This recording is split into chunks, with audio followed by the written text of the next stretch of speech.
हमारी आज की कहानी है आम का बगीचा। एक बार की बात है, राजा जंगल में शिकार के लिए जाता है।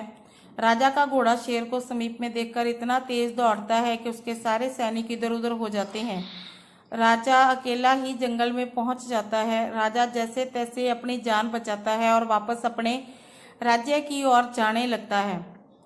तभी उसको जंगल में एक झोंपड़ी दिखती है।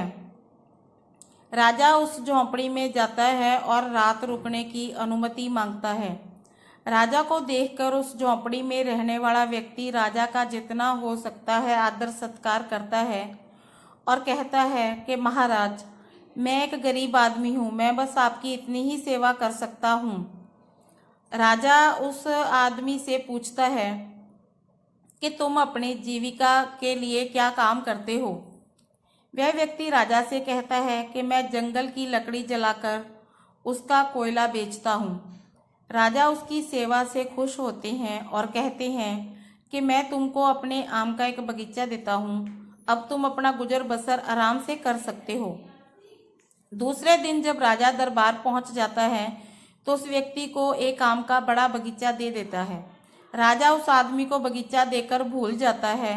जब बहुत दिन हो जाते हैं तब राजा को अपने आम के बगीचे की याद आती है और वह उस बगीचे को अचानक देखने पहुंच जाते हैं। जब वह बगीचे में पहुंचते हैं तो बगीचा देखकर चौंक जाते हैं। वह उस व्यक्ति को बुलाते हैं और कहते हैं कि यहाँ के सारे आम कहाँ गए? यहाँ पर बस इतने कम पेड़ ही क्यों बचे हैं? तुमने आम के पेड़ों का क्या किया? वह राजा से कहता है, महाराज, मैंने आम के पेड़ जलाकर उनका कोयला शहर में बेच दिया। अब तो यहाँ पर थोड़े ही पेड़ बचे हैं।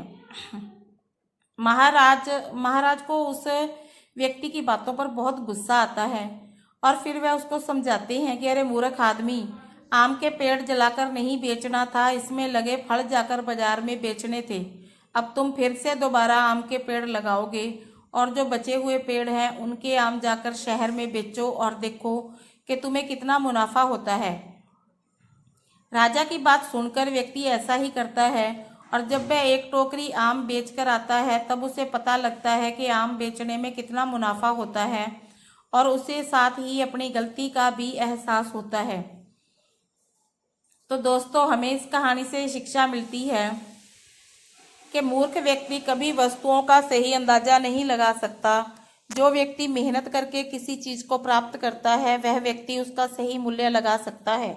मूर्ख व्यक्ति कई बार अपनी मूर्खता के कारण मूल्यवान वस्तुओं को भी खो देता है और समझदार आदमी अपनी समझदारी से साधारण वस्तु से भी अधिक मुनाफा कमा लेता है।